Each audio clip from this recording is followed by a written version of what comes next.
this is not just rhetoric. I ask myself this constant question all the time. What is the highest and best use of my time, energy, and resources today? And then what could I do now that I couldn't do yesterday that brings me closer to what I want to be doing tomorrow, right? So now I'm a person who's been on Shark Tank, right? What can I do that I couldn't have done yesterday? Oh, I could probably teach at Harvard Business School if I put in the work.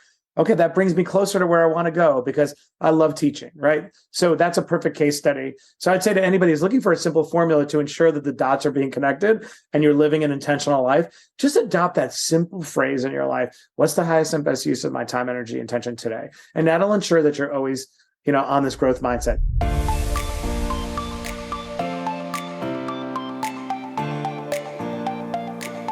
Hey friends, welcome to The Good Life with Michelle Lamoureux, a show for women in midlife who want to live happier, healthier, and more meaningful lives. I'm your host, Michelle Lamoureux, a self-love coach and the author of Design a Life You Love. And together we're going to be doing just that.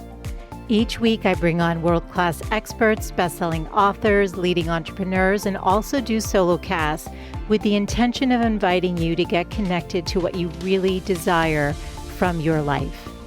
This show is produced with love every week. There's inspiration and actionable tips in every episode because I want to see women playing a starring role in their lives instead of living on the sidelines. Be sure to join the Good Life community newsletter over at thegoodlifecoach.com for more inspiration and tips to live your best midlife. And make sure you're following the show on your favorite podcast player. I'm so glad that you're here. Hey friends, it's Michelle Lamoureux and welcome back to the show. Today we have the pleasure of learning how to unleash our full potential from a luminary. Joining us today is Matt Higgins, who is the co-founder and CEO of the private investment firm RSE Ventures and an executive fellow at Harvard Business School, where he co-teaches the course Moving Beyond Direct-to-Consumer, DTC. Right, Matt? DTC? That's right. Okay. Yep. He's also been a guest on he's been a guest shark on ABC Shark Tank seasons 10 and 11. He's also the author of Burn the Boats, Toss Plan B, Overboard, and Unleash Your Full Potential. And that's what we're going to discuss today. And Matt, you'll see that I have marked up the book so that I can go back to some of my favorite sections. Dutifully annotated. I'm impressed. Well, welcome. I'm so honored that you're here today. You have an incredible story. And I'd love to having me. Oh, thanks. And what I loved about your book, I just want to say just before we start, is not only is it encouraging and technical in the sense that you learn what you need to learn, but there's so much heart and soul in it. And so I feel like it's just going to reach like people in a way that's more resonant than a lot of other books on strategy and how to be your best self out there. So congrats on the book. Well, I love you saying that because we can get into it, but it was a very conscious choice that was hard to make because one part of my brain likes to geek out, and I teach at HBS and love studies, which would lead towards more prescriptive. But I think a lot of business books are kind of lazy and they end up being written as reference manuals, somewhat redundant. I can't finish most of them. And we learn through storytelling. And so it took a lot of engineering and foresight to write a book that was compelling while had teaching moments, but wasn't a reference manual. So I appreciate you saying that. Yes. Because it was I think it's the harder choice because it takes more effort to interview all those people.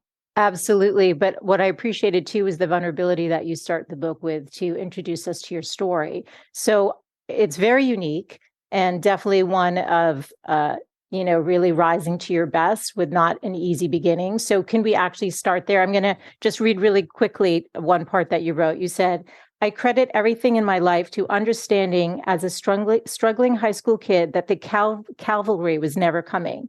The universe owed me nothing. I had one life to live and no one was coming to show me the way. And you made a pivotal decision. So in high school, so take us into the parts that you think, we should understand about your journey and where you began.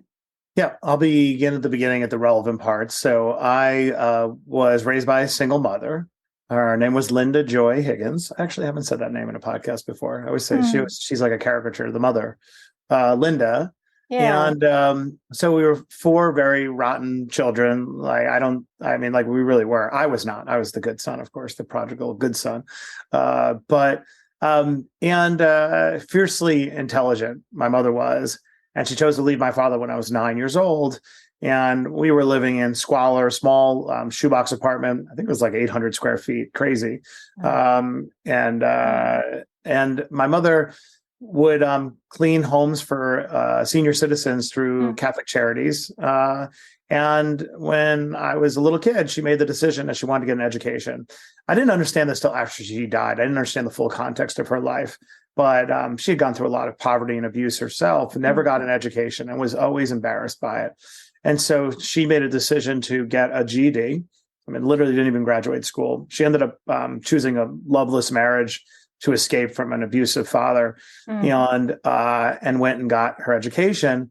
And I always remember there was a time before and a time after. There's a demarcation line that runs through my life of a very depressed mother who had a spark of dignity because she had professors tell her for the first time in her life that you're intelligent. Somebody held up a mirror and she became almost addicted to it, like slightly in a slightly dysfunctional way. Like all she wanted to do was go to college.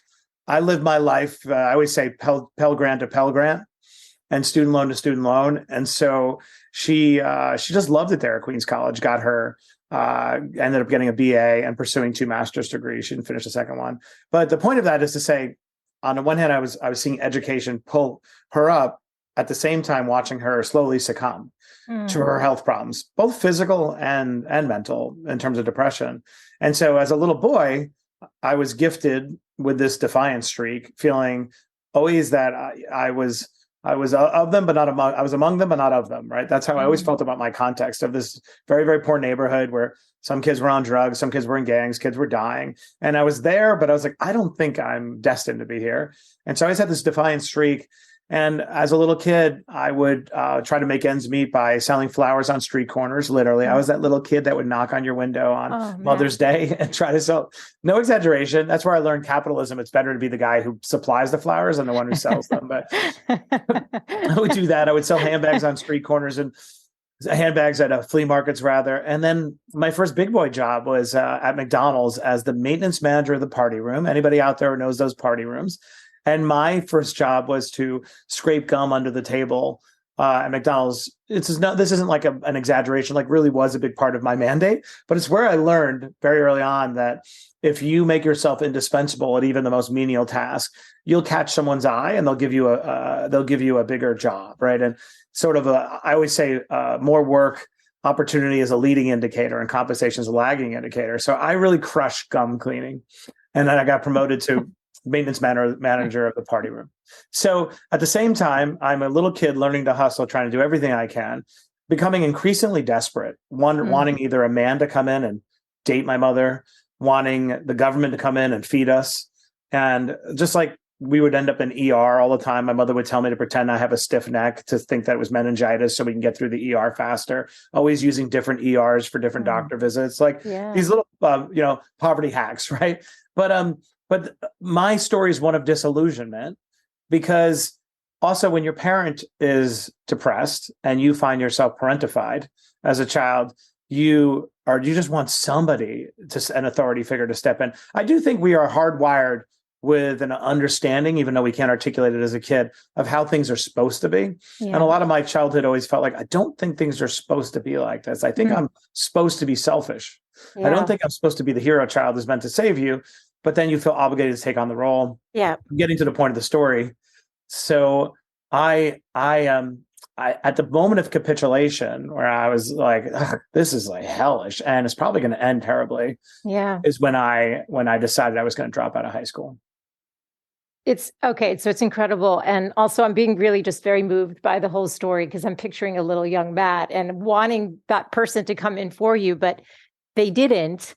And you did it for yourself, and you made a really genius decision for a young person. And also, I just want to recognize you also, because you must have taken on such a high level of responsibility, which I'm sure has served you in your life. But also as a kid, that's a lot to have to wear that armor when you probably just wanted to just hang out with friends and feel more like a part of you, how you felt like life should be. Yeah, it's interesting. I've been telling a little bit more of the true story, and I'd love Yeah. to actually, if I do write another book, I think it might be more like a Glass Castle or Running Mm, with Scissors, to speak to the people who are born of parents who weren't totally formed. And I say that in a yes. non-judgmental way, but Yes. incapable for whatever reason, right? So Yep. the true story is has a hero's journey of my mother, but also has the reality of a child who's been put in a position that they don't belong in, right? So Yes. the decision was, this is why this is the greatest gift I think I was ever given, was a touch of defiance, because I would have these conversations with my mother, and she would always say to me, like, you don't know what it means to be dying. And I would say, well, I think we're all dying, and I don't think you're dying tomorrow. And I would have that conversation where I should be out hooking up with a girl in a park or doing the things that kids do. I Totally. shouldn't be responsible. And yet at the same time, I felt responsible. Yeah. And I had an epic conversation once with her at the table, and she was talking about feeling very victimized, persecuted. No one cared. We used to take a bus an hour away to get food at a food pantry because she was embarrassed to go to a local church. I would say, aren't there churches near us? Why do we have to go? Actually, I have fond memories of going to Black churches as a kid, always kind and receiving us, but we would travel an hour away. Anyway, we were having this conversation once. She was particularly distraught. And I remember saying to her, I was like, I don't want to look at the world as if I'm destined to be a victim. From now on, I've decided that things no longer happen to me. I happen to things. Now, that sounds a little grandiose, but it was very anchoring for me as a kid. And she would say to me, Yes. well, that's what a naive kid would say. I said, well, maybe. But anyway, I give you this to give context to how did I come up with that radical decision. And then I decided, I had seen an ad in a newspaper. Remember, my whole quest was to go from making $3.75 an hour to more. And I felt like I was on the clock. My instinct told me my mother didn't have that long to live. And I didn't know how long, but I could feel it. And Yeah. so I was like, I need to make as much money as humanly possible, as fast as possible. But I also need to emancipate myself, because I'm going to lose my mind and I'm going to hate her. So there's all these things are swirling. And I saw an ad in the paper, and it said, delivering flyers for a congressman, college students only. And it was paid like $8 an hour. And I was like, what is it about a college student that 2X's my income overnight?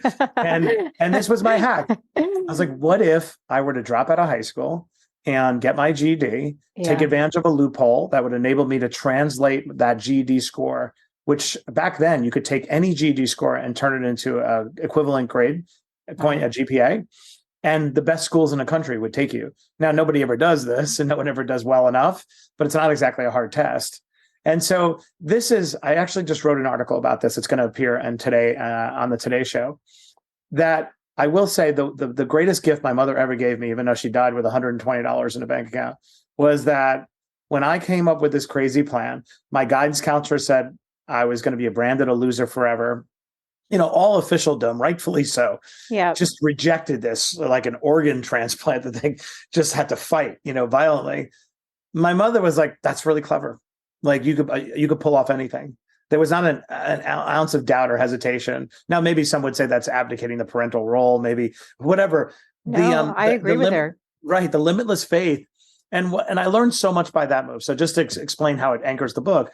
So when I presented this idea, everyone tells me it's crazy, but also the filter of their opinion was corrupted because they didn't have context of what I was dealing with at home. I was literally sleeping on a dog-worn mattress in an environment that I had become completely disassociated from. I wasn't there anymore because it was so traumatizing.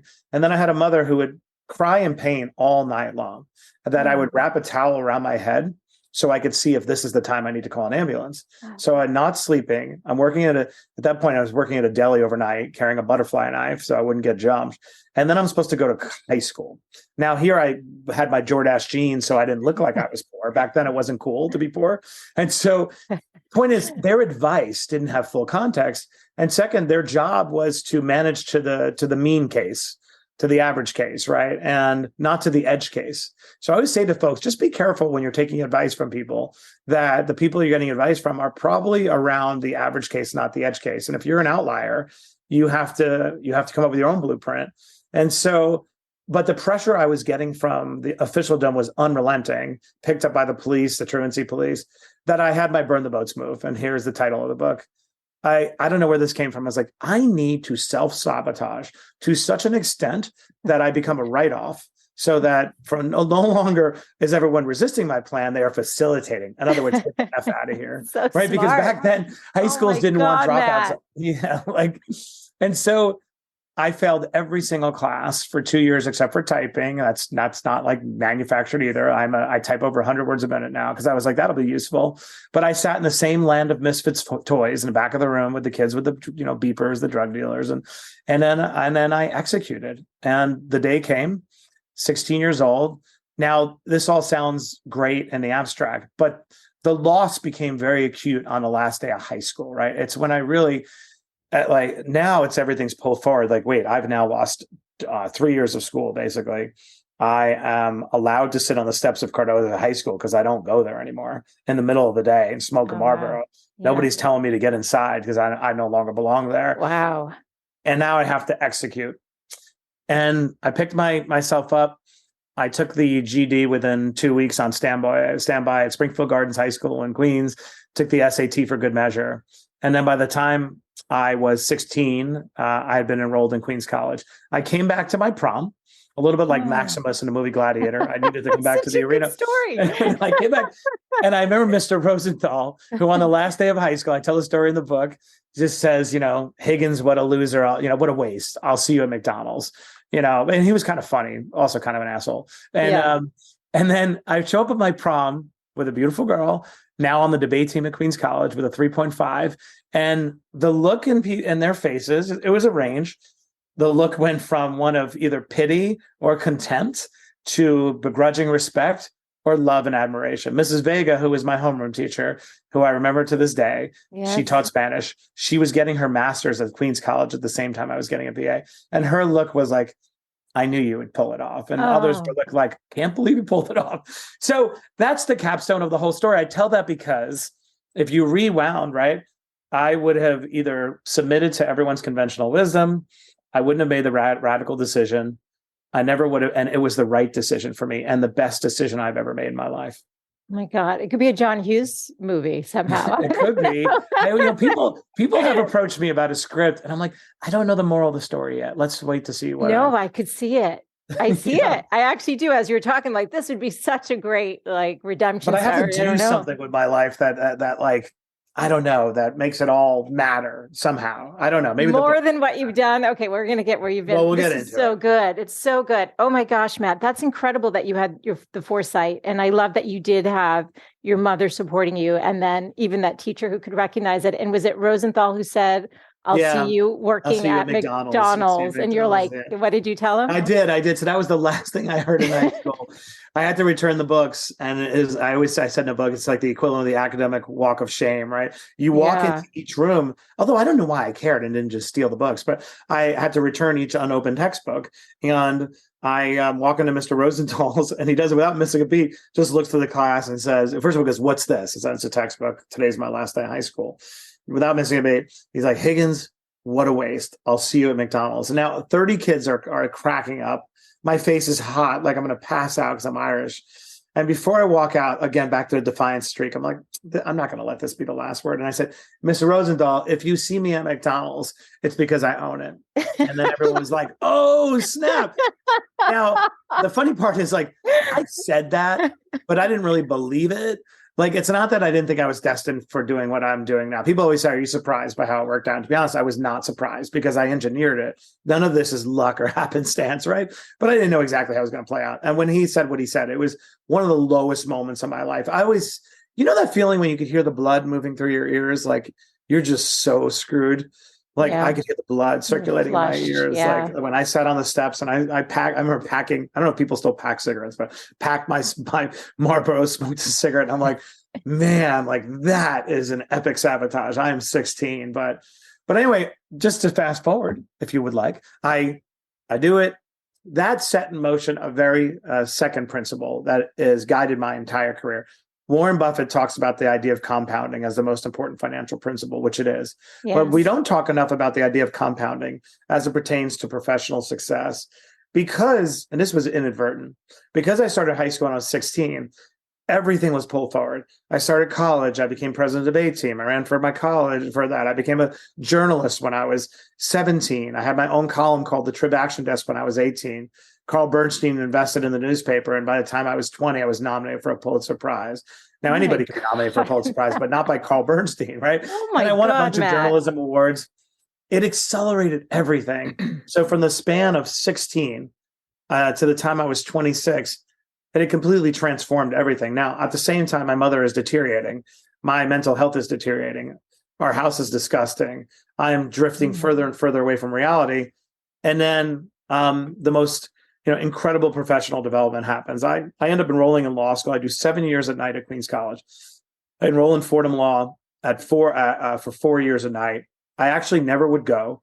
I used to park my car outside the school and I would go to sleep because it was the one place I had permission to not take care of my mother, not go to work. So most of the time I would just sleep outside the school. And then I get a phone call. I worked for the mayor's office twice, New York City mayor. And whenever I wouldn't get what I want, I would quit and they'd bring me back. And then I quit. I get a phone call in April or May of 2001, inviting me to be press secretary to the mayor of New York. And I was 26 years old. So I had gone from $3.75 an hour at McDonald's, 16 to the time 26, and the job paid, I think, $105,000 a year.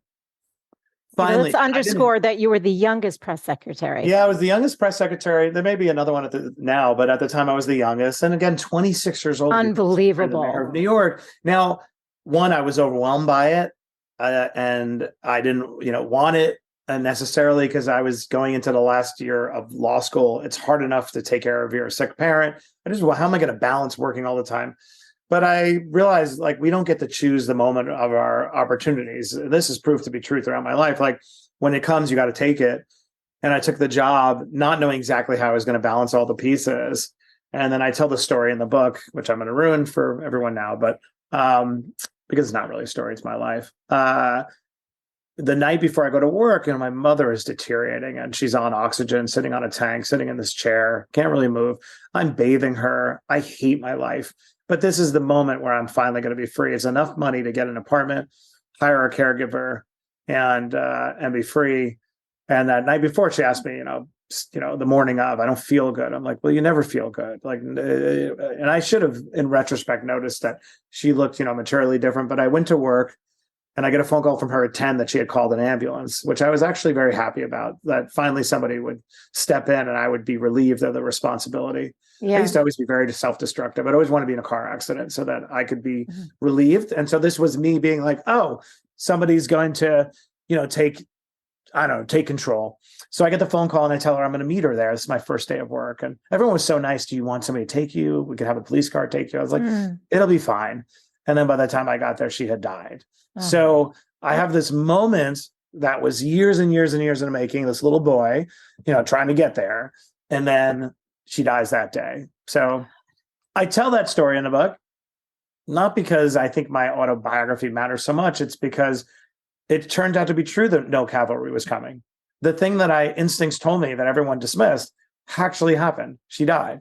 She never got to go on an airplane, never got to leave that crappy little apartment, never got to use her mind, right? So it's heavy, but the whole moral of my book is to take custody and is to trust your instincts and intuition. Nothing I forecast at that young age turned out to not be true.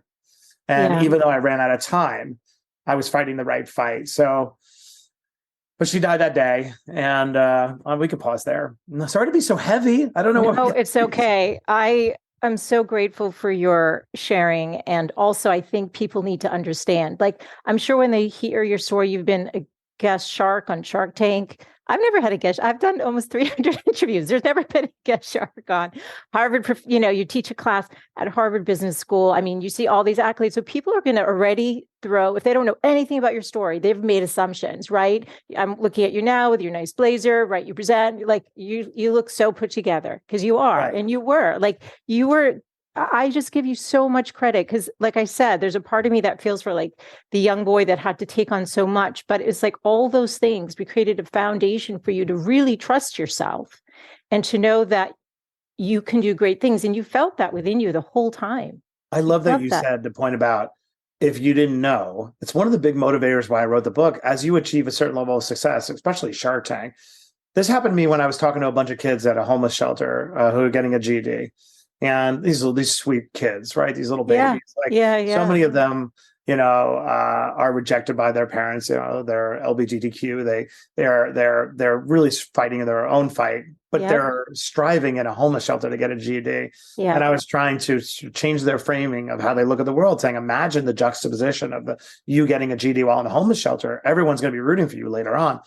The point of the story is when I asked them what they think about me, and like, damn, you got the nice clothes, you rich, you probably have a plane and all that shit. Then I tell them the story, and I tell it in a way that's 10 times more horrific than the conversation we're having. And they're crying, and I realize the authority that I accumulated that matters to me is not the authority that comes from being on TV or having a degree of wealth. It's the authority that I have from where I started. And I would rather be known for that than the byproduct, because who gives a shit? I really don't care. I care about the blueprint, and I care about transmitting it in a way that's credible. And the greatest asset that I now have is the origin story, not anything that kind of came. So part of what motivated me with the book and to talk so openly is like, I do not want to show up in the world as a guy on Shark Tank with nice blue suits. So like, I want to show up for what I did to get there, for those who want to achieve some level of that, who, because of the circumstances they were born into, or we can get into this, or because of anxiety or imposter syndrome, they self-select out of ambition. And I feel like I'm the one to write the Burn the Boats book because it was tortured. And I do think as successful people perpetuate a lie a little bit, because they confuse knowing the formula with acting like they are implementing the formula. And it's like a slight distinction. I always say I wrote my book so I could read my book, because I can barely follow my own advice. And I think when we talk on Instagram, everyone has this redemption arc. I was here, I stumbled, I have risen, and now let me share it to you, my children. Whereas I actually don't think that's the reality. I think humans constantly regress and progress. And I wanted to write the book to, 1, hold myself accountable, 2, read it, but 3, say, like, let me tell you the reality, right? Let me show you what failure and recovery really looks like. Let me show you what progress and regress really looks like. So anyway, you saying that point, I really appreciate it, because it validates. It's a big reason why I wrote it, is because I don't want to show up as a shark. I want to show up as a kid eating government cheese at 16. You're so awesome. Everything you said is so good. And I 100% agree with you with the whole, this is my sob story, and I'm fixed now, and I'm going to fix you all. It's like, no, but I do. But then also think about it. I think it's actually perpetuating a degree of of a violence on somebody, because now the message they're receiving is like, oh wait, I stumbled too. I relate to that part, but I still struggle, and I'm 51, or like, you know what I mean? Or my marriage didn't work out. Like, I don't know. There's even a degree of airbrushing, because most people want the problem to be past tense. They don't want to pull forward the problem and act like it's an everyday journey, I think. So maybe that's my wife is the most well-adjusted human, but it just turns out maybe not everybody has voices in their head, but I think we mostly do. I do. I definitely do. My sweet wife, Sarah, represents the regulated population. So I'm like, all right, not for you, honey, but for everybody else who struggles. Well, let's get to, so Burn the Boats. Where this is, your book is based on this philosophy. Take us into it, because I know there's history to this too. Yeah. So first of all, it's a little bit of a Trojan horse. I apologize to anyone out there who wants the jingoistic, militarist, burn the boats and screw everyone version. I know that it's what it looks like. It's got a little pagan boat, but the reality is the boat is a metaphor, which we'll get into. But this phrase, burn the boats, I've always been fascinated by it. Yeah. We attribute it to Cortez in the 1500s, who was a very bad person. So the book is not based on him, but he apparently had a better marketing campaign, because he appropriated this idea. And it goes back to the beginning of recorded history. Before Cortez, there was a military commander named Tariq in 711 AD who conquered Spain. So little Cortez was probably in school and learned about Tariq taking Spain. And before him, there was a battle in China in 206 BC where they invoked burn the boats, and the Chinese even have a word for it. And then in The Art of War, Sun Tzu introduces it, right? So I was fascinated by, okay, why is it that every society, every culture has a fabled general when they're outnumbered? They summon an unnatural level of motivation by eliminating their retreat, when it's the opposite of what our parents tell us. You need a backup plan. And so it was like, it always resonated with me, because I found when I put myself in these situations where I have no escape, I end up figuring it out, right? Because that's when my judgment is clearest. and when I rely on my instincts. And but we're not taught that way. So I started researching the science and literature around it. What I found, Epic study in 2014 in particular, found that merely contemplating a plan B when you're trying to pursue something is enough to do two things. One, it makes it materially less likely you're going to succeed in your true purpose. And then two, it actually makes you much less intrinsically motivated to actually succeed. And they tried every way. They didn't expect this would be the finding of the study out of Wharton. They tried every way to undermine it. And the reality is it's the case. Now so why is that? Anyone here who's done something really hard, which is everybody, remembers that moment that if it was truly reaching outside of your comfort zone, you needed to muster 110% of your energy and commitment. And the energy leakage we devote to plan B is enough to make it impossible to achieve what you want. What the studies show, science shows, we usually conjure plan B to eliminate the psychological pain of pursuit, of wanting something so bad that you can't handle the idea that it won't work out. We conjure a plan B to give us comfort, but the comfort is the thing that erodes that 110%. So what I wanted to present in this book was all the metaphorical boats in our life that I could come up with that we use that are insidious, that make us look for a retreat or an exit. And that can be anxiety. It could be imposter syndrome. In my case, shame. It could be poverty. Whatever it is, the little boat that looks like a little pagan symbol is actually a paper boat that I had an artist constructed, floating in a child's bathtub, because the boats that I needed to burn were a lot of issues that stem from childhood, feeling that I was unlovable, feeling I wasn't good enough, a lot of the carnage that's reaped when you grow up in that dysfunction.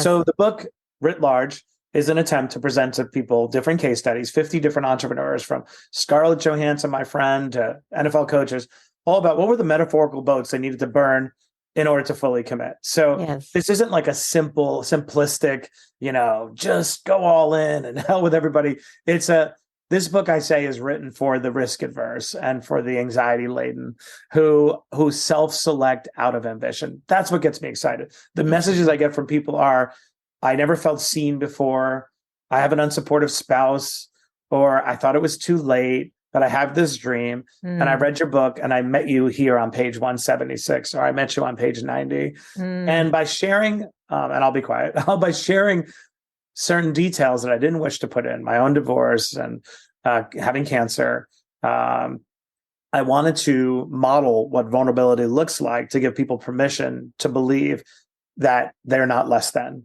and that it can still be so, and so that's why, again, I wrote it in narrative rather than prescriptive. It's not Atomic Habits. It's for the part of life it's a part of life that doesn't really unlock with habits, that requires unnatural determination. Yeah, it's a great framework. I guess, so do people say, but because you say you're risk averse to some degree, like you'll go through every worst case scenario possible that could happen. So how do you balance that? Like if somebody says, well, I've got the family, do I, how much of my savings, like how much of our boats are we burning? Do you know what I mean? Yeah. Like, well, that's, and I wish the one regret I have with the book is I would love this to be even slightly more prescriptive in a couple of ways, which is why I might add another chapter, because I think this part should be prescriptive. So my process actually, and my argument is, the reason why we waver, and conjure a backup plan when we're doing hard things is because we didn't process risk at the beginning of the journey. Everyone here can relate to what I'm about to say. You have an idea in the middle of the night. First of all, you hate your job, you hate your life. You have an idea, an epiphany about a business you want to create or something you want to do, and you're obsessed with it. But it also represents freedom, and you don't want to challenge it because you're worried if you undermine it, you'll never have another great idea again. And so you hold on to it so much, and you don't want to challenge the risky part of it. You don't want to challenge the downside because you just want to go. And that's why we say the best decisions are when we run to an opportunity rather than run from a problem. But anyway, the genesis of a lot of ideas, a lot of companies are that process, the epiphany that was never challenged. I argue the opposite.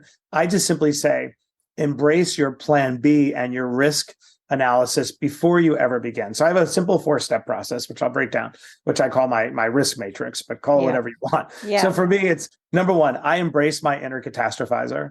I let it roam free.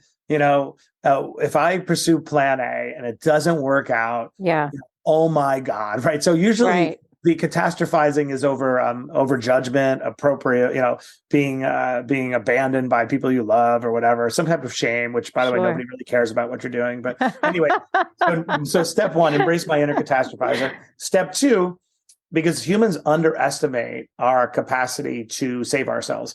We are hardwired as little primitive creatures somewhere in the amygdala to be able to defend ourselves and feed ourselves. And so by saying number two, if my inner catastrophizer is correct, number one, number two, how would I mitigate this all going to crap? And when you ask that at the beginning of the journey, you realize you already have your backup plan. You know the soul crushing job. You might even have a degree in it. Like me, I'm a lawyer, right? Never want to be a lawyer, but I already know I already have built into my factory settings the ability to mitigate with my plan A. Therefore, this is important later, I don't need a backup plan. It is already wired in. Number three, what's the probability that my inner catastrophizer is right? Let's do a little handicapping. Why that's important is to confront the absurdity of the things we imagine are going to go wrong. It's usually a very low probability. If in the beginning of a month, you were to write down the things you anticipate are going to go wrong in that month, and at the end of the month, write the things that did, on the right hand, very few things will be from the left-hand column, right? We're very bad, but we need to handicap, but it's very remote. And then four, the most important part of my process,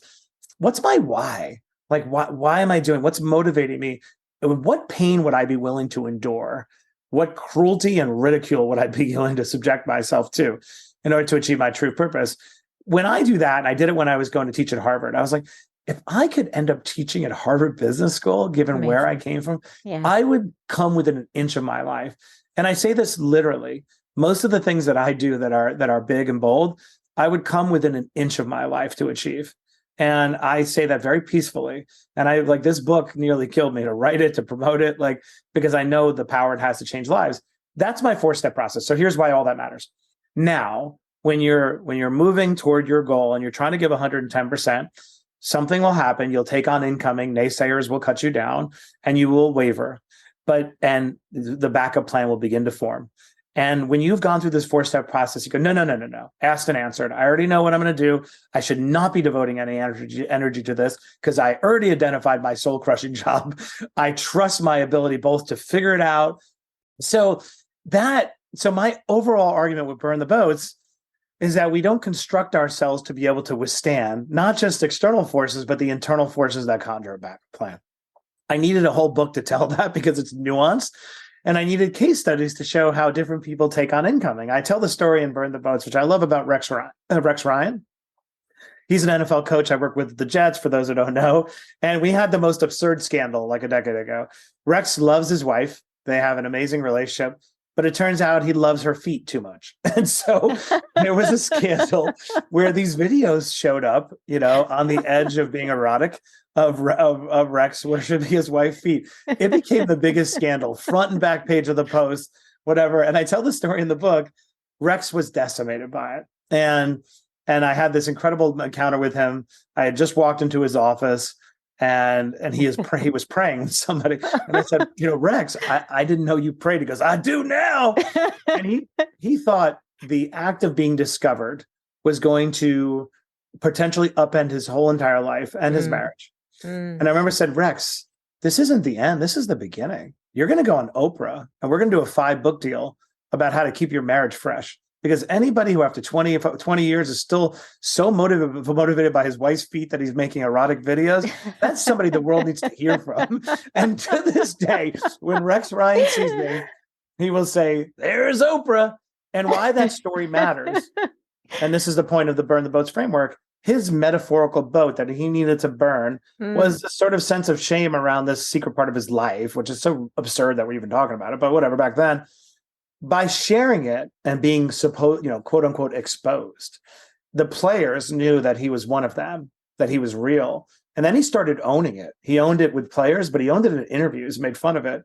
And it enabled him to become a 5x more powerful coach because it enabled everybody around him to bring forth their own boats that they needed to burn. And so the book is a series of stories, some as direct as that, some is more, a little more generic, about the different boats that we all need to burn. Oh my God, it's so good. And also it's so freeing if you're really allowing all those cobwebs or something to come out and just, be like, it doesn't matter what's back there. This is actually what makes you unique. And nobody has the power over you if you own it yourself. You really you don't. take And their some people, power away. right. And I feel almost like I'm stealing something when people praise me for being so vulnerable about a few parts of the book. And then it's like, to be honest, it took no work. Like talking about having one testicle and being, infertile and going through, the only part that took a little bit of work was divorce, because it's like so raw, but I felt like it was important to put in there. And talk about my mother dying. But like that, I don't feel like a hero. I really do believe there is no shame. It's absurd. We're all dying very soon. And so, but the Rex story is so great just because by owning it, what he was able to do for those around him, but also for himself. Totally. And it's a shame that they would have taken that and made it front page news anyway. That's just a separate issue. Yeah, a separate issue. Right. I mean, nowadays it would be, everyone's like, it would be completely the opposite. Totally. Okay, let me just read from here too. So it's kind of touching on what we were talking about too, a bit. You said, and I just love this. Deep down, we all know what we are capable of. We all see visions of our future that no one else ratifies. Too often, conventional wisdom and external pressures sway us off course. From the time we are old enough to articulate our instincts, we are conditioned to dismiss them in favor of the institutions that govern us and the people who are paid to know better. And this is about trusting the instinct. So this is really at the heart of what we've been talking about, right? It's like, so when those voices come in, because I used to outsource everything to everyone. I just did. I was a people pleaser. I wanted to get it right. I was the little teacher's pet in school. I just loved my teachers. I just maybe I wanted the praise. I don't know. But it took a long time to unhook from that. Can you just share thoughts on this? Like, how do we? Yeah. And a big part of what I wanted to do with this book is to create an advocate for the self in a non-Ayn Randian, kind of hell with the world sort of way, more in a loving, celebratory way. Because one of the most influential works in my life, ever since I was a little kid, and I return to it all the time, is an essay by Emerson, Self-Reliance. And he talks about how the indignity of being forced to accept your own insights from another that you rejected precisely because they were your own.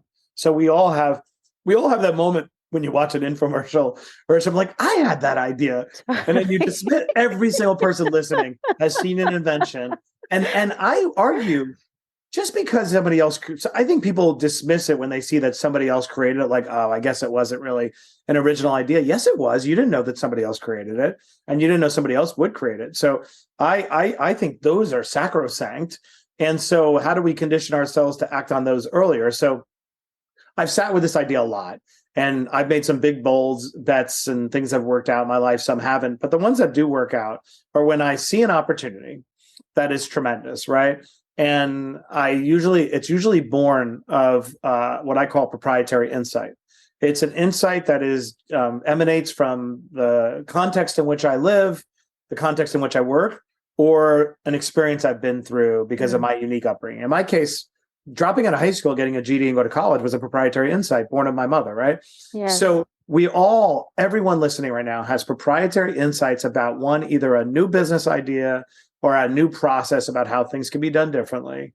One of the frustrations I have with Shark Tank, it perpetuates this myth that big businesses are actually inventions when most are reforms to a process or a better way of doing things. Yes. My friend Brian Chesky slept on a futon in San Francisco in 2009, and he creates Airbnb. Like, what an absurd idea that people are going to sleep in your house, right? But totally. He saw something that you and I didn't see yet, right? So we all have proprietary insights.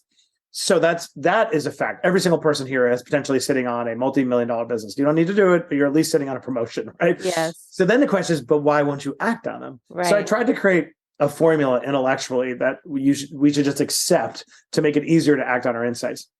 The magnitude of an opportunity has an inverse relationship with the amount of evidence there is to support it and the number of people who are willing to validate it. It's just common sense. If an opportunity is so great, that means not a lot of people see it or are acting on it. And yet our first instinct is to call other people because we're vulnerable. Like, hey, what do you think? And then if you consult the wrong people who have corrupt motives or whatever, or they're just not that dynamic, They shoot it down. Then you abandon it. Then you watch the infomercial. So the purpose of my book is to advocate for the self so that you can act on opportunity before the tipping point of evidence.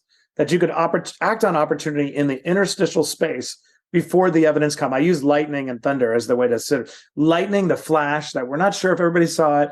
That's the opportunity. And sound travels a lot slower, arrives 5 seconds later. That's the evidence. You want to act before the evidence. And so my book teaches you, not teaches you, but tries to describe what it looks like to identify a proprietary insight in your life. And what does it look like to actually act on it? One of my favorite stories in the book, and I'm sure you probably noticed, I have a lot of female entrepreneurs in the book. My life has been shaped by strong women, and I happen to marry an amazing one, who's the greatest force multiplier in the world. So I happen to be surrounded by a lot of women, but I didn't want to put it forth in a very preachy, lectury way. Like the gender is there, but it's not the point of the story. I just want to present them, right? But there are delightful stories of female entrepreneurs. One of them is a woman named Michelle Cordero-Grant. She worked at Victoria's Secret. She was VP of marketing. And she started having this feeling of like, why is it that all of our marketing seems to be a hypersexualized view of women from a man's perspective when I don't always feel hypersexualized? And so I think there's room for another brand. And she started crowdsourcing nomenclature around female undergarments. And one of the ones she has, women would prefer to call them panties, or, like there were these little words. Anyway, long story short, she crowdsources this business, creates a community first to see if there is a business there, launches Lively, her own brand. Less than 5 years later, she sells Lively for $100 million. Amazing. Lively is not an invention. Lively is not a patent. Lively is a proprietary insight about the way things could be done better. And so I presented so many of these delightful case studies in the book so that you could see yourself, or you could ratify that glimpse you had before. And then maybe next time you have one, you're willing to act on it. I love it.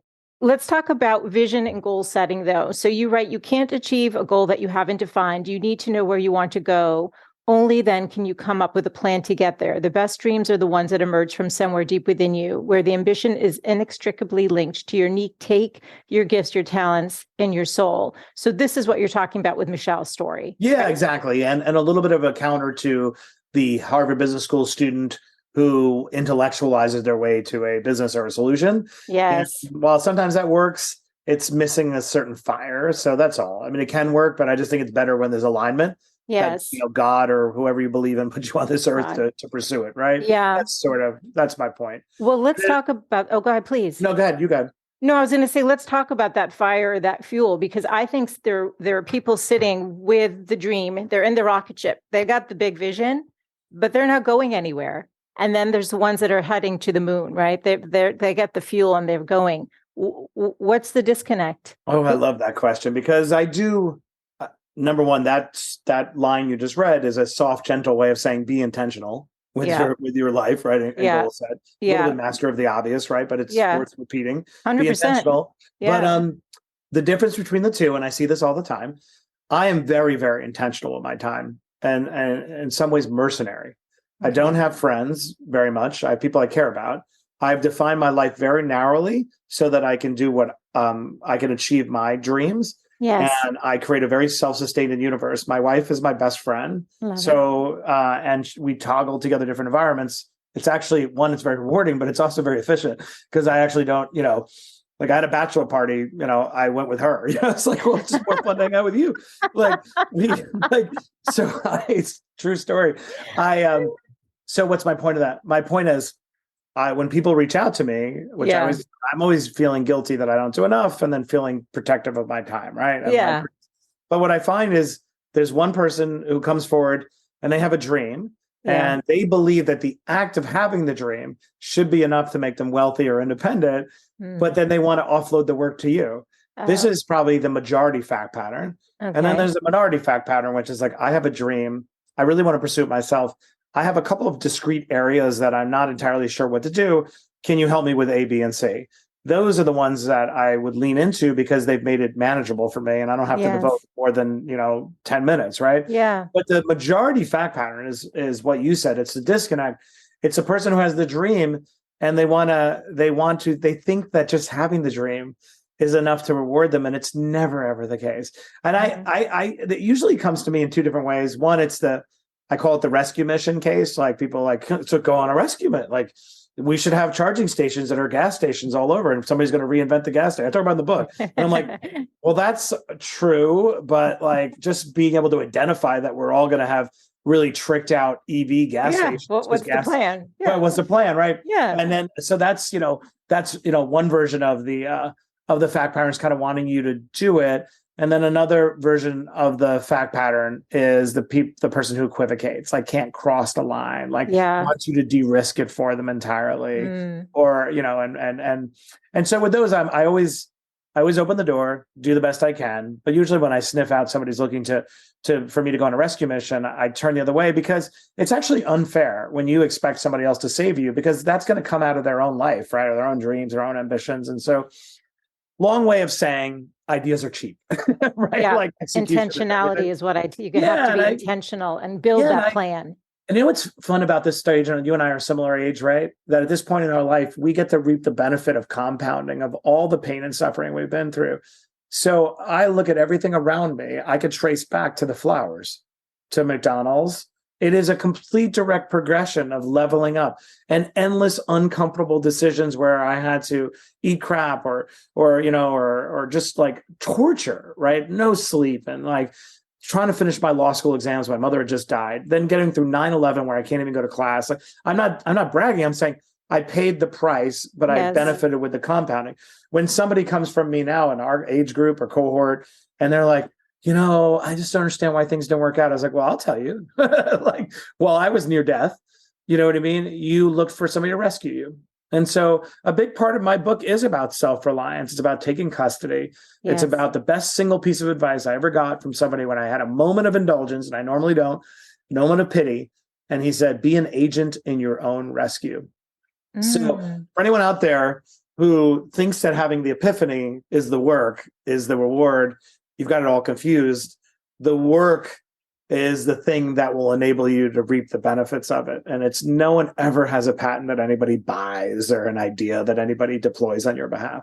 I love that. And I love what you just said too, because I always think of it as like the through line. You can't see the dots that connected to get you, that all those experiences actually helped you be who you needed to be in whatever next evolution of your life was.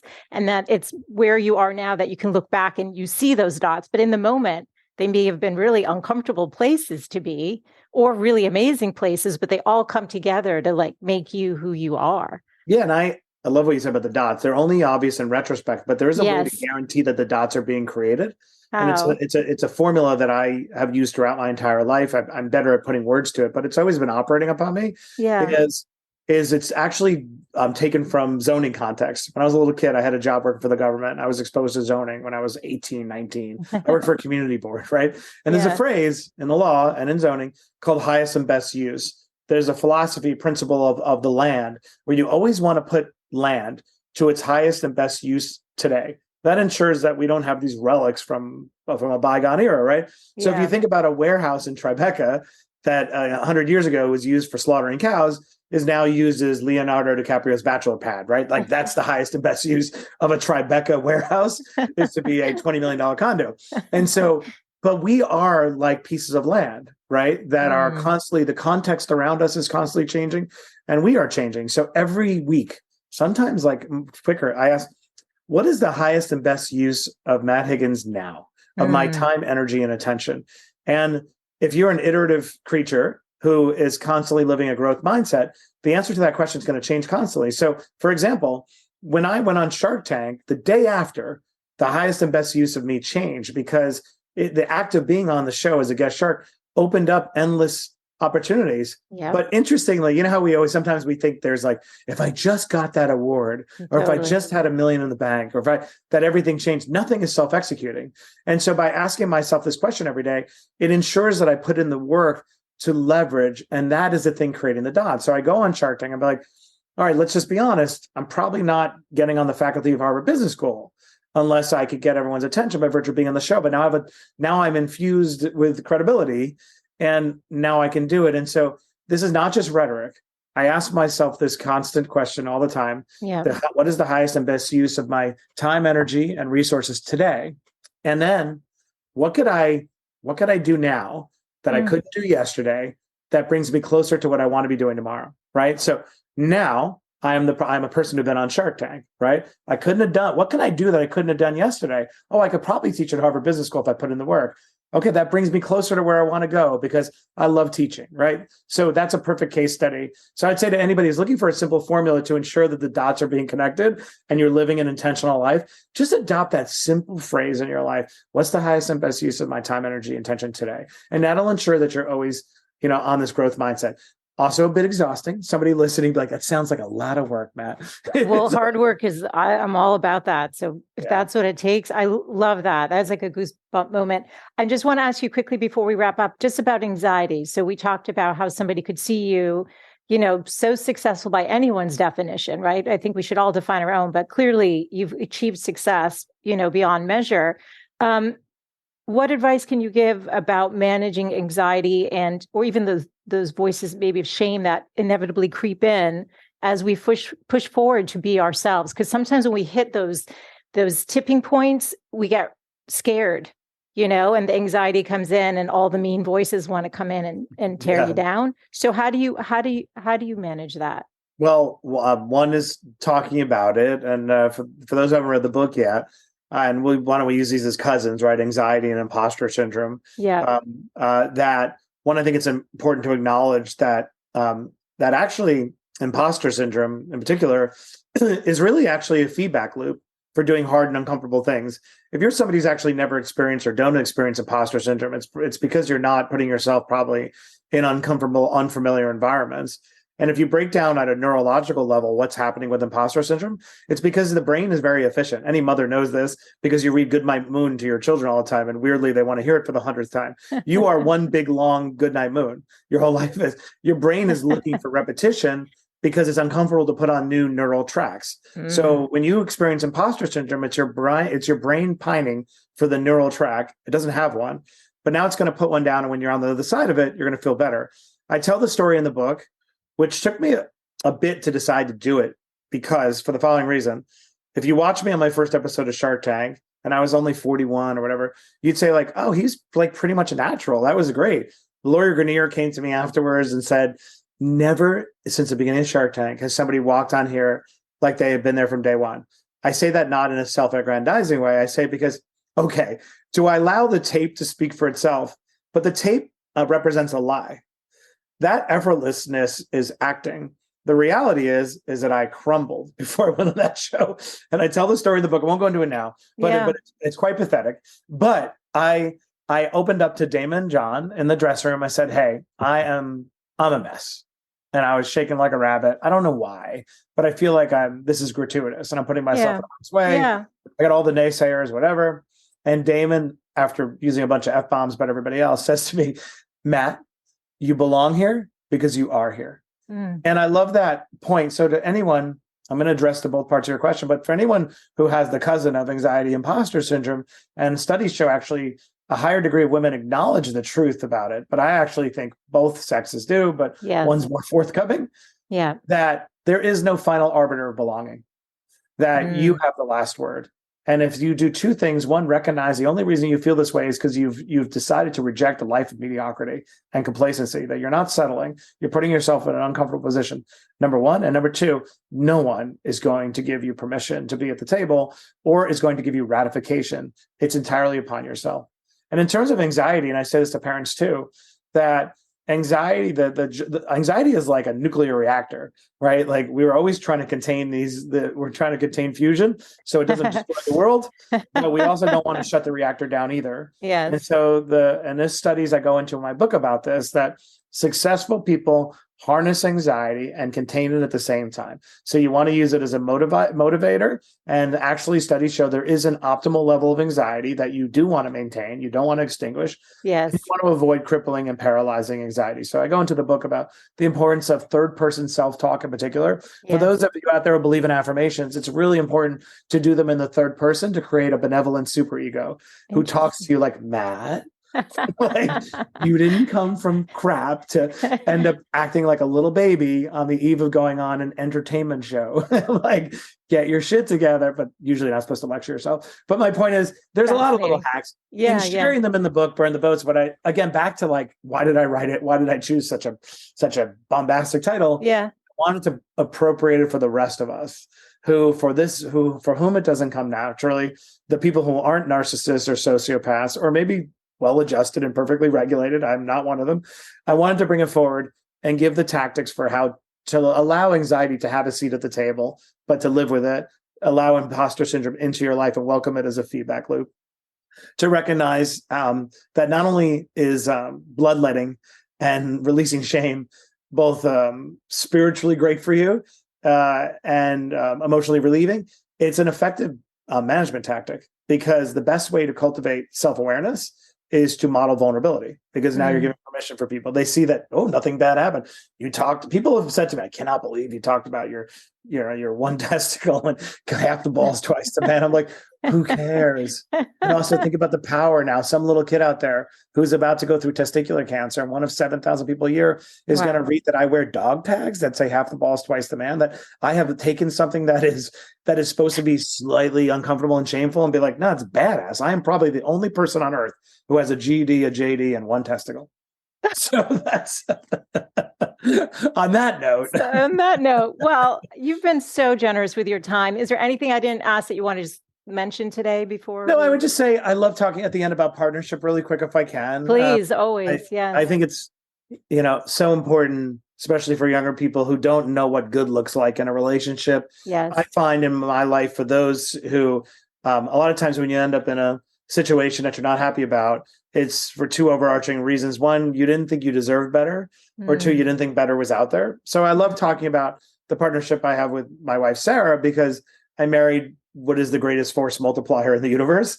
And I don't think in business we talk enough about how it's not possible to win a two-front war. So if you're trying to do really hard and personal, if you're trying to burn the boats, but every time you come back to the foxhole, somebody is trying to burn your boats, burn your boat, whatever the right metaphor is, sink your boat. I don't know, sink your boat. I'm not sure. Like sometimes I have a hard time keeping gasoline on the fire. Anyway, you understand the metaphor. Yes. That you can't possibly pull off really hard things. And it's okay to say that out loud, because by saying it out loud, you recognize it's a problem to be dealt with, and you demand more for yourself. So I always like to talk here. I dedicated my book to my wife, Sarah, because the truth is, the show, the book, the money, like, it's not enough to say the philosophy got me there.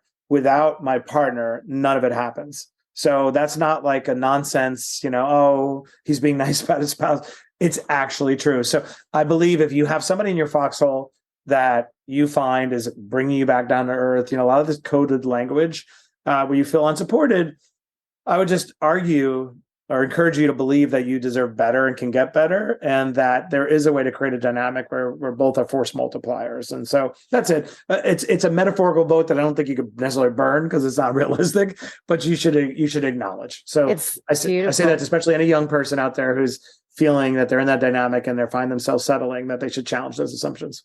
Absolutely. And I got to meet your wife before it started, and I could just tell what an amazing woman she was within literally the minute that I got to connect with her. So I can just imagine what a great partnership the two of you have together. And she was a single mom. Real quick, when I met her, she was a single mom. We're both divorced, remarried, but she was going to Columbia, getting a degree as a grown up in architecture, and was raising her kids in a 1-bedroom unit, and was just like making it work. And she's a licensed contractor, an architect, just always making it work. So for any moms out there who feel like, one, it's too late, two, it's too hard, or your work won't be valued, I think in particular single mothers are Jedi, because you got to balance so many hard, painful variables at the same time. I seen it firsthand with my wife Sarah. So as a result of all that challenge, she's the most efficient person at toggling at things. So anyway, there's a nod to any single mother out there who feels like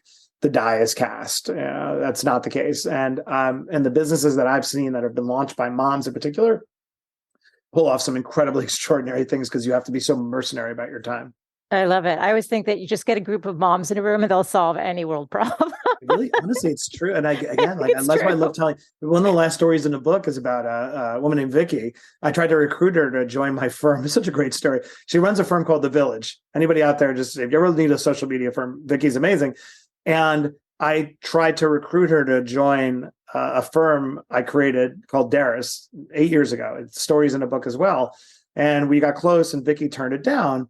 Hadn't heard from her for a while. And then this firm kept coming up and it was the Village and people like, got to hire. Anyway, so I reach out to her and I reconnect with her. She built a firm, over 100 people, only women. After she turned me down, she decided she wanted it all and wanted to create a business, but that she could design the culture to enable her to be the mom she wanted to be. So she only hired women, built this firm. This is an incredible sliding doors moment. This is how I choose to end my book. She's the last story of the book. Yeah. Rejecting my job, burning the boats, creating something that worked for her. And both Jesse and her sell her firm, let's just say tens of millions of dollars at the same time. Wow. And so there's no point to that other than like, it's one of the stories I put in the book. Women. This show's for women. We love that you're talking about women so and wanting. Exactly. And I do, last point, I really tried hard in the book to present these case studies without, again, being lecturing. Nobody wants to be lectured. I think people want to be celebrated and they want to commiserate. So hopefully I accomplished that in the book, telling these delightful stories. But Vicky is the last one. Isn't that a great story? Turns us down and goes and makes amazing. She burnt the boats. She did the strategy, and she's just another example of that. It works. Exactly. How do you define what living a good life means? What does that mean to you, Matt? I mean, peace, to be reconciled. I really do. I have not achieved it yet. Like, I think it's the next chapter. I really do think as we get a little bit older, right? It's just, you just want to be peaceful and content with your choices.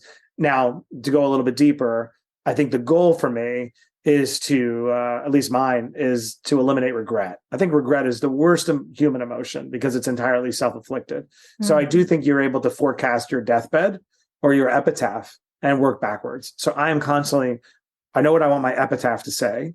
So I've got that down, and I know what I would regret on my deathbed. So I'm constantly trying to mitigate that.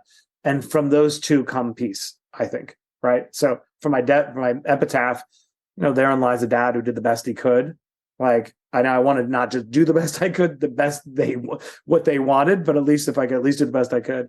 And then for my epitaph, for my deathbed, in terms of regrets, I know it's the moment with times when I was not present and I worried about what other people think affect my behavior. I'm 1000% positive that is the number one thing we regret later, because that means we live life on someone else's terms. And two, the horror of realizing that when we get older, then nobody gave a shit. Like, I tell kids at Harvard that all the time. I was like, what's one thing you want to say to your young version? I'm like, I'm telling you, nobody cares. And in order to prove that to yourself, all you have to do is ask yourself, how much do you really care about anybody? You maybe gossip with your friend because it makes you feel bad when you're insecure or whatever. You're catty for 9 seconds, but you don't devote a lot of your energy caring what other people do or think about what they think you do. And I think the sooner we learn that, especially the younger you learn that, the more time you have living your life on your terms. And studies show, people who've been in hospices, there's a great book about this. The number one lament that people have on their deathbed is that they live life on someone else's terms. And so I'm always trying to manage that. I'm not great at it, but I'm getting better at it. Thank you. This was and what you just said is literally the intention behind the show, is to embrace and live life on your terms and get all those voices out and start tuning into your inner voice.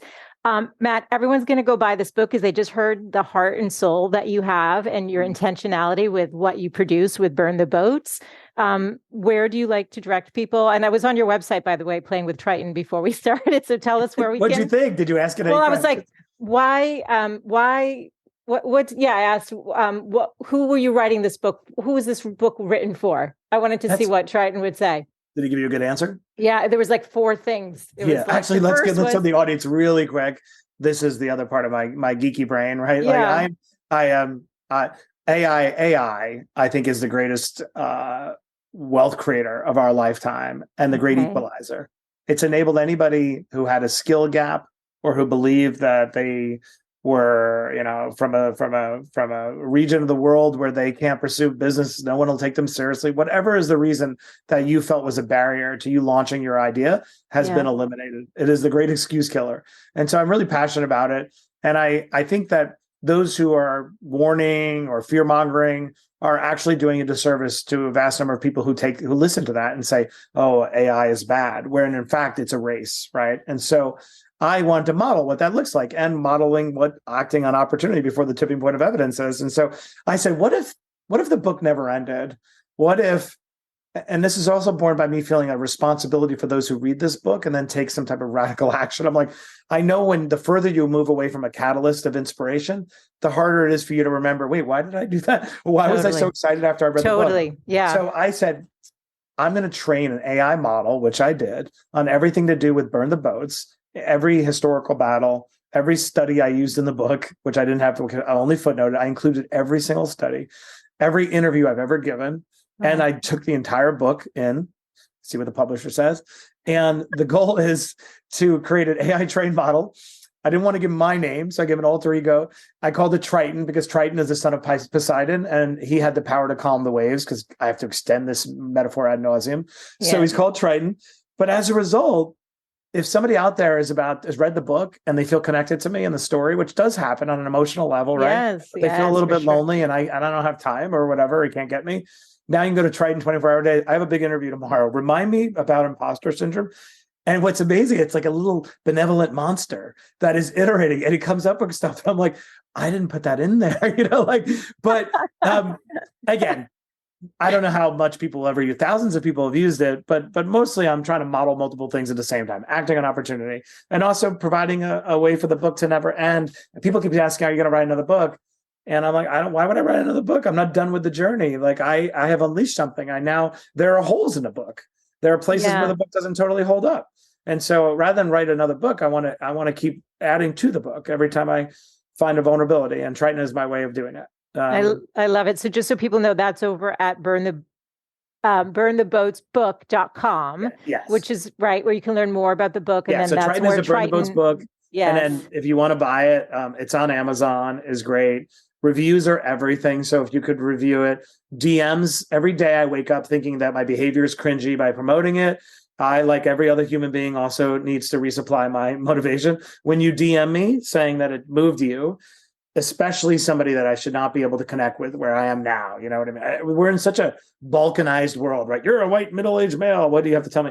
When I receive a message from a woman or somebody who's an immigrant or young person, it's like, that's honestly the greatest accomplishment of my life, that I could reach across the divide and touch someone. So DM me. I read every single DM that anybody sends. On Instagram, Matt? Is that on Instagram? On Instagram or on LinkedIn. Yeah. And those are the things that keep me doing these conversations one more day to reach yet more people. I love it. And all of the show notes for today will be over at thegoodlifecoach.com with all of the links we just talked about and ways to just give Matt some feedback, give him some love for the great book and this interview.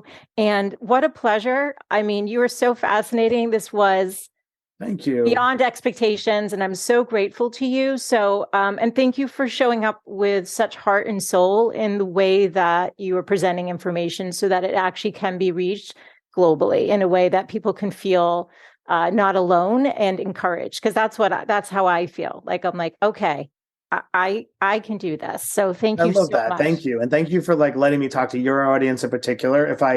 There's one thing I want to do more of is to be able to reach more women, talk about the book, because again, I'm building a brand, and one would think reflexively that, there's another crypto bro with another leg, and it's not. It's a Trojan horse. And so I do think especially when women read the book, and I think you're able to see yourself intentionally, because of how much I owe my success to strong women. I appreciate you letting me spend time with your audience. Total honor. So thank you so much. Thank you, Matt. Okay. Have a great day. Thanks so much for tuning in today. I hope you gained some new information or inspiration for your life. That is the essence of this show, is to really wake up to what's possible for you, to reclaim your beautiful voice, and to really learn to love and prioritize yourself. So if you gained any value from any of the conversations you've tuned into, make sure to subscribe on your favorite podcast player. You can do that right now on your phone. And please do consider leaving a rating and review if you have yet to do so on Apple Podcasts. It's actually how more women can find the show, and I really want to grow a community of women who are loving themselves and living full on. So thank you as always for tuning in, and I look forward to reconnecting with you next Wednesday. Bye for now.